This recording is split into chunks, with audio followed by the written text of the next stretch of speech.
નમસ્કાર મિત્રો, મારી ચેનલમાં તમારું સ્વાગત છે। અમદાવાદમાં આજકાલ સાત સવારે એક્સિડન્ટના બનાવો બનતા રહેશે। વધુ એક એક્સિડન્ટની ઘટના અમદાવાદ સિંધુ રોડ પર પણ બની હતી, જેમાં 20 ડિસેમ્બરે રાત્રે મેગો રેસ્ટોરન્ટ નજીક રસ્તો પસાર કરતી વખતે એક ઓડી કાર પાછળ બે બાઇક સવાર ઘૂસી ગયો હતા અને મિત્રો આ બંને યુવકને ગંભીર ઇજાઓ પહોંચી હતી। આ ઘટનાના સીસીટીવી પણ સામે આવ્યા છે। આ સમગ્ર ઘટનામાં પોલીસે કાર ચાલકને ફરિયાદ બનાવી કાર્યવાહી હાથ ધરી છે। ગઈકાલે રાત્રે 10 વાગ્યાના આસપાસમાં એક અકસ્માતમાં દુર્ઘટના ઘટી હતી, જે અંતર્ગત પોલીસ તપાસ શરૂ કરી છે। સમગ્ર બનાવની વિગતો કંઈક એવી છે કે સિંધુ ભવન રોડ પર મેગો રેસ્ટોરન્ટ નજીક રાજસ્થાન પાર્સિંગ બાઇક લઈને બે વ્યક્તિ સ્પીડમાં આવી રહ્યા હતા।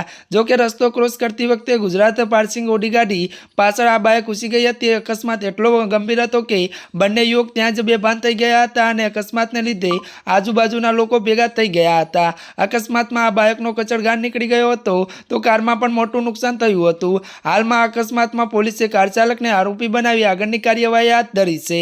ત્યારે મિત્રો આજના માટે આટલું જ। અમારી ચેનલમાં નવા હોય તો અમારી ચેનલને લાઇક, શેર અને સબસ્ક્રાઇબ કરી દેજો। ધન્યવાદ।